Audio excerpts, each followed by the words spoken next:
If you're new to Wuthering Waves or you just need a summary of the version 1.0 story quest of Wuthering Waves, then this video is 100% for you. In this video, I'll summarize everything that happened in the main story of Wuthering Waves. I won't talk about side quests though, unless the side quest has some implications in the main story. And if we have enough time, I'll talk about the character stories as well. Basically, I want this to be a video that is short enough that people aren't turned off by it, but also in-depth enough that people understand the story and are ready for 1.1. With all that said, let's get into the video. Now, all the events of this game take place on the third planet from the sun in the solar system known as Solaris 3, not Earth. If you wanted to know all of the things that happened before the main story of the game started, it's a little bit unclear because after the closed beta test, a lot of things were changed. But the closed beta test had it that about 1,000 or so years ago, there were a bunch of catastrophic events that hit the world at the same time. These events came collectively to be known as the Lament, and the Lament brought a few changes to the human world. One, it caused the creation of monsters that were later called Tacet Discords, or TDs for short. It also brought about the changing of some humans to become resonators, people who are able to resonate with frequencies of different elements in the world like fire, air, and the rest of them. This ability to resonate with them allows them to be able to manifest different abilities, like Sanhua's ability to control ice. And the Lament also changed the terrain of the world and made the world above ground uninhabitable, so humans were forced to live underground. They lived underground for a little while, and it was during this time that they made what we now know as the resonance terminals, gourds that helped them to be able to withstand the harsh environment of the outside world. After living underground for a little while, the humans and the resonators, with the help of Sentinels, were able to take the fight to the Threnodian monsters. Think of the Threnodians as like the top elite monsters that control other Tacet Discords. The humans fought alongside the Sentinels and were able to win, and this was when the humans were able to finally come above ground and start to live. But even though they managed to win against the Threnodians, the world was still changed and there was still a bunch of things that were happening at the time. And that's technically a summary of everything that we know about the lore before the game started. Now, when the game starts, we start off in an alternate dimension, a dimension where we see two people. One character is definitely a divine creature, and the other character is the main character of the game. The main character doesn't have a name at this time, so I will not give them a name yet. The divine entity does something to the main character. Either they put something or they remove something from them, and then they send them out of this dimension. The main character then wakes up in the sea, except that the sea is upside down. I'll explain what the upside down sea is in just a little bit. We then cut to black, and then after a while we wake up to see two people taking care of us. Now, we don't know how much time passed between when we woke up in the upside down sea and when we were found by the people. We don't know whether it's a few days, a few hours, or anything. These people introduce themselves to be Yang and Qichi. As the main character continues to interact with these characters, they come to find out that the main character has lost their memories. And because of that, Yang decides to call them Rover, which also means traveler. After the rover talks with them for a little bit, Yang then notices that the etheric sea has started to converge right around them. Now, the etheric sea is one of the catastrophic events that happen that constitutes the Lament, where the sky starts to look like an upside down ocean, which is exactly what the rover woke up in. And since the rover doesn't have any memories, Yang offers them to come with them to the city of Jinzhou, so that the city can be able to take care of the rover. Along the way, they come across the statue of a dragon, and this statue of a dragon triggers a memory in the rover.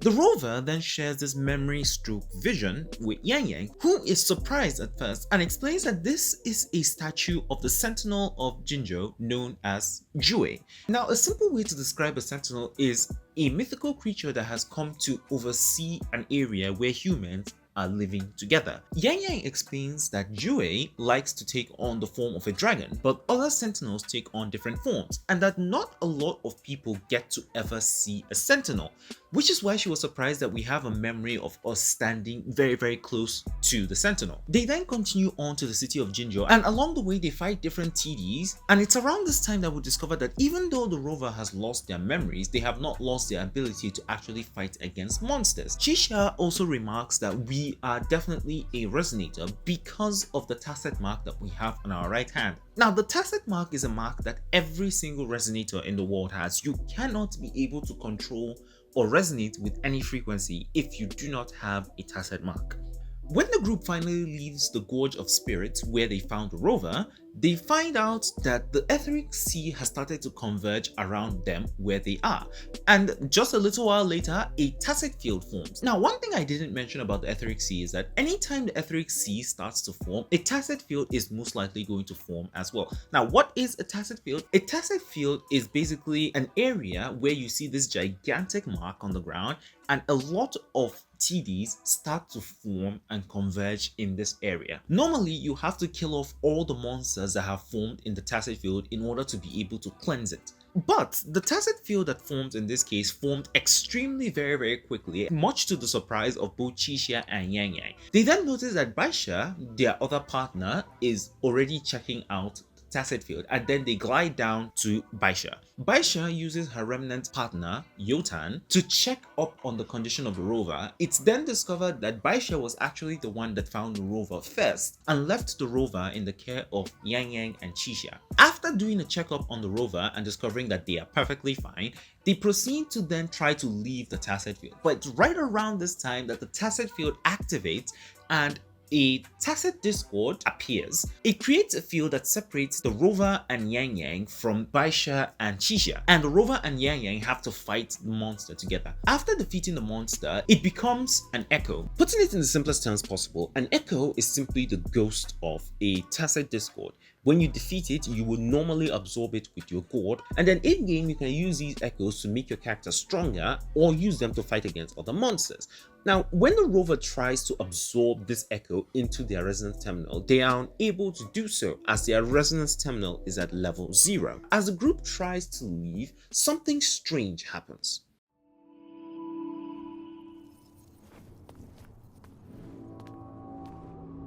Hungry.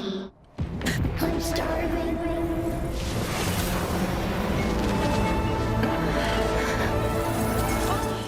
Now, after the rover absorbs this echo into their body, everyone is clearly surprised. Qichi is questioning what other abilities the rover could have. Baizhi, though, talks about how this isn't the first time they've heard about someone doing this, and Yang Yang explains that some time ago in the past, it's rumored that someone else was actually able to do this. The group decides to take the rover back to Jinzhou and run some tests on them at the Huzhu Academy, but not before Baizhi does a few preliminary tests. On the way to Jinzhou, the group fights another set of TDs and manage to get an echo. Baizhi decides to run an experiment to see if the rover can replicate what they did with the first TD that they fought. The rover is unable to do so and instead captures this echo with their resonance terminal. As the etheric sea's effects start to disappear, the team's gourds finally gain signal. And it's right around this time that the team gets a broadcast message from the magistrate of Jinzhou known as Jinhsi. In this broadcast message, she's addressing someone and talking about how they might be confused about what is going on and asking this person to come visit her at the city hall so that she can give them some explanations about what is going on. The thing about this message is that Jinhsi did not specifically say who she was talking about, but in spite of this, the group could guess that this person that the magistrate was referring to was the rover. So they decide to go to city hall when they get back to the city of Jinzhou. When the group gets to Jinzhou city, they split up. Yang Yang goes to city hall to prepare all the documents needed in order to get the rover to meet with the magistrate of Jinzhou. Baizhi heads over to Huzhu Academy to prepare all the things she needs to run tests on the rover, and Qichi takes the rover to the Resonance Nexus to get registered. The Resonance Nexus is the teleporter that also heals you and unlocks the map at the same time. When the rover finally registers on the Resonance Nexus network, Yang Yang contacts them and tells them that she's gotten all the documents ready, and they head over to City Hall. Now, when the rover gets to City Hall, that's when we discover that this broadcast message was broadcast all over Jinzhou, and a lot of people who thought that they were the ones that the magistrate were talking to were all waiting outside. But an attendant known as Lady Sanhua has been turning down a lot of people. You can even hear some people talking about it outside of the hall. Everyone's been talking about it. Every guest is important to Jinzhou. They didn't tell me I'm not. Why can't you let me talk to the magistrate? How far did you get? Did you manage to see the magistrate? I got to see Lady Sanhua. She even looked back at me. And I even got Lady Sanhua's verbal assurance that I wasn't the guest the magistrate was waiting for. But who cares anyway? I was able to witness Lady Sanhua in the flesh and be rejected by her in person. The rover goes in and is attended to by another attendant as he's told to wait, and then he's met by Lady Sanhua. Sanhua looks at him with her Tacet mark and is able to deduce that he is the one that the magistrate was talking about. Now, just a little thing, Sanhua cannot see the world the way we normally do in color and all of that. She only sees the world in frequencies. And the reason why she was able to know that the rover was the one that they were looking for is because she could see the rover as the rover and not as a set of frequencies. The only other person that she's able to see normally is Jinhsi, and this is also a surprise to her, even though she doesn't show it. Sanhua then informs us that the magistrate is away on business, but she did leave some items for the rover. These items include a sundial, candy, a fruit, and a leaf. The rover is advised to look into these items, and then hopefully these things will be able to give him some clues to what exactly is going on with him, and then later on when the magistrate returns, then he can meet up with her. So the rover leaves and gets back to Qichi and Yang Yang, who are waiting for him outside of City Hall, explains the situation to them, and they decide to head over to Huzhu Academy to discuss with Baizhi. When they finally get to Huzhu Academy, Qichi is called off on a mission, and Yang Yang escorts the rover into the academy. There, they meet Mr. Mortefi. Mortefi is the head of research of Tacet weaponry. He's the one that goes to fetch Baizhi, and when we meet with Baizhi, the rover then explains the conversation with Sanhua and also shows Baizhi the tokens. Baizhi looks into these tokens and suggests that they take these items and do some non-destructive tests on them to see if they can pull out any form of information from them. Baizhi takes 3 of the items: the leaf, the fruit, and the sugar pearl or candy. But she says that she can't do anything with the sundial, so she suggests that we carry the sundial and give it to Mr. Mortefi. When Baizhi calls Mortefi over, if you choose to show Mortefi all of the items, Mortefi will pick the sundial and leave off all the other items. It's around this time that you also find out that Mortefi is not from Huanglong, he's from the New Federation, and that he was never a native to Huanglong. So because of this, he doesn't know what the sugar pearl is. But Baizhi and Yang Yang do know what it is because it was candy that was shared in the hospital. After handing off all the tokens to the different researchers, we then start the physical examination with Baizhi. Before the rover starts the test, Baizhi explains a few things about Tacet discords to him. There are different classifications of Tacet discords: common class, elite class, overlord class, and calamity class. But the highest tiers of Tacet discords that you can get are known as Threnodian. Baizhi runs some tests on the rover's terminal to find out if the rover had absorbed that monster into their resonance terminal. Now, I'm getting tired of calling that monster, so I'm just going to give you its name. The name of that monster is the Crownless, and it's an overlord class monster. Baizhi discovers that the rover didn't absorb the Crownless into their resonance terminal, they absorbed it into their body. But even though the rover absorbed another frequency into their body, their physical state is perfectly fine. And this is strange because normally if a resonator goes through such a phenomenon, they have a higher chance to overclock. Overclocking is simply just a phenomenon where the resonator loses control of their Tacet mark, and as a result their powers may go haywire, and some of them might turn into monsters, or it may have different adverse effects on their body. And normally this happens when the resonator's mental state is a little overwhelmed. Baizhi, who is still trying to wrap her head around what is going on, suggests that there might be some sort of mechanism or universe inside the rover that absorbed the frequency of the crownless completely, which is why it doesn't affect the rover adversely. In the physical test, we just go through a simulation fighting different simulated Tacet discords, and when the rover is done fighting all the monsters in the simulation, Baizhi asks them to leave, but the rover is unable to leave. And as the rover continues to progress through the simulation, they come across a moon and a Tacet discord that looks very different. And before the rover leaves the simulation, the Tacet discord says two words: leave mother. Now, I personally don't know what it meant when it said this, but nonetheless, the rover leaves the simulation unharmed. Baizhi and Yang Yang are worried about him, Yang Yang most especially. The rover explains what happened, and everyone is surprised about what is going on. Baizhi puts forth a theory that this little encounter that the rover had with this monster may have come from their subconscious, or it may have been hidden in the simulation and got triggered when the rover got into the simulation.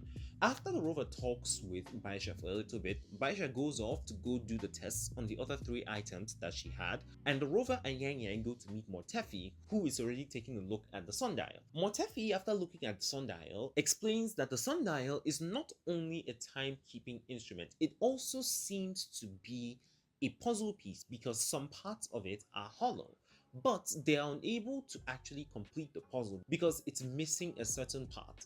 The rover goes off to find that part in another part of the lab and comes back to it, and Montreux starts to try to fix the sundial. While Montreux is fixing the sundial, Baizhi returns with her results. The fruit, which is known as mangosteen, is just a regular fruit. There's really nothing strange about it. But the purple leaf that the rover got has 2 distinct frequencies on it, but Baizhi is unable to tell whose or what frequencies these are, but she does know that the leaf itself is not a Tacet discord, but the leaf must have been picked out from a place that has been struck by the wave 1 phenomena. The wave 1 phenomena is basically another way of talking about the lament. Lastly, the sugar pearl is an oral vaccine that was given about 20 years ago and is already expired because it has a shelf life of about 2 years. Montreux returns with the new part of the sundial now fixed. This sundial has 2 different symbols on it. They are known as the earthly branches and the 4 symbols. Yang Yang explains that these were used in times past for recording stuff and also for keeping time, but they're no longer used in modern day. But Baizhi points out that there is still one place where this system of keeping time and records is still used, which is the archives in the Huzhu Academy. So the rover heads over there to see whether they can find any details there. In the archive, the rover finds different kinds of documents. One of those documents contained a file showing a doctor or a lady giving what seems to be the sugar pearl that we have in our hands to a child. This might be confirmation that this was actually the vaccine that was used 20 years ago. And also, we also find some other interesting documents. One of those interesting documents talks about the first ever resonator. And this first ever resonator has a lot of similarities to the current rover that we know now. This resonator had their Tacet mark on their right hand, and they also fought against the crownless back then.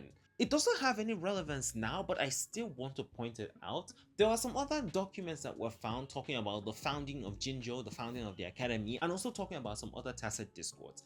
After the rover goes through all of these documents, they go back with Yang Yang to sort of sort out their thoughts. And if you talk about the sugar pearl with Yang Yang, Yang Yang will explain that there was an epidemic that happened in Jinzhou right after the lament, and it affected children, and even resonators were affected. And normally, once infected, these children would either die or they would have lifelong disabilities. And because of this, the world got desperate and started to experiment on themselves to try to find a vaccine for these children.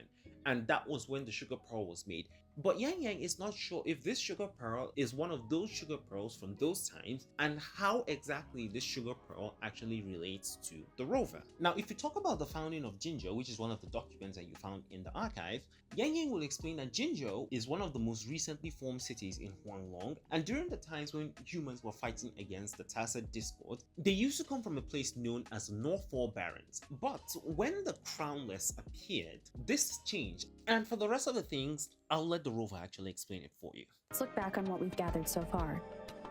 Our clues point to the sugar pearl as a key in solving the Sundial's puzzle. Simply put, one token can lead to multiple targets, and one target may hold several pieces of information. We both had a reason for meeting. The magistrate had information to share, while I had questions to ask. However, her tokens contain both what she wants to tell me and what I want to ask her, making it seem like she is complicating matters. Maybe she was running out of time. That's why she could only offer us scraps of the puzzle, instead of actually putting it together. Or perhaps she's indeed a master strategist, leaving breadcrumbs for us to follow. The initial clues may simply be a test to... In other words, there are people who need to be misled, and they may obtain these tokens. It seems there may be hidden dangers lurking in Jinzhou. After all this, the rover and Yang Yang leave the academy and they bump into Qichi on the way out, who basically goes over what she had been doing all through the day and also explains that she had gotten into a missing person case, and then during the time when she was looking for that person, she went to look at the rover's resonance terminal number to see if there's any record of the rover, but she wasn't able to find anything about the rover, apart from when the rover actually registered on the resonance network with her earlier in the day. After all this, the rover, Yang Yang and Qichi then retire for the night and they meet up the next day. Qichi takes them to one of her friend's places where they get some food in the morning. And right after eating, they start to discuss. They talk about the variety of things, but one of the major things that they talk about was how from the Sundial and the other tokens that the rover had, Yang Yang streams, the thing that enables her to know where the etheric sea is and other things, was feeling a pull away from the city towards the Gorge of Spirits and the North Four Barons. So the rover and Yang Yang decide to head over there. Now there's currently a war going on between the humans and the Tacet discords close to the North Four Barons. So Yang Yang and rover decide to head over to one of the military encampments over there. Towards the city gate, they meet another resonator known as Jianxin, who is currently looking for someone else who is at the military encampment. And the person that Jianxin is looking for is a boy whose grandfather is worried sick about him. Jianxin has been standing at the city gate for almost a full day, and the guards have been trying to send her back because regular civilians are not allowed outside of the city because of the war outside of the city walls. The rover, who has the highest level of access in the city given to them by Sanhua, decides to share their access with Jianxin to enable her to be able to go outside of the city. Now, there are some things that happen along the way to the military encampment where Jianxin and the rover and the others are going, but I won't talk about them because they're not really pertinent to the plot itself. Just know that they ran into some people, they fought them, they fixed some things and all of that. When they got to the military encampment, they helped treat some wounded soldiers, and then they finally got to meet the commander of that military encampment. Jianxin makes inquiries about the boy that she's been looking for. After Jianxin leaves, the rover and Yang Yang question this officer about the mangosteen fruit, who at first was scared of the fruit because it looked like a grenade. The commander explains that the grenade was an old-fashioned weapon that they used to use against the weapons before weapons that could be effective against Tacet discords were formed. But one of the most important things to note is that this fruit once used to be part of the army rations back in those days, the early days of the Lament and fighting against the Tacet discord. But the military no longer uses these fruits because they have short shelf life and they also look like a grenade. So because of that, it tends to cause some issues to some people. After the rover and Yang Yang finish talking to the officer, they go off to sort of collect their thoughts. They meet Jianxin, who gives them a summary of everything that she did with the boy and how she's now finally going back home. After Yang Yang and rover collect their thoughts, the rover has a vision where he sees the events that are happening in the battlefield not far away at the North Four Barons.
The rover shares this vision with Yang Yang, and the rover also reveals the voice that they've been hearing every time that something strange has happened around them. The rover then decides to try out a new idea. It's similar to how Yang Yang can feel out the streams. The rover feels out the fluctuations from the energies around them, and it points them to Qichi village. I feel like I mispronounced that. If I did, please forgive me. And so the rover and Yang Yang head over there.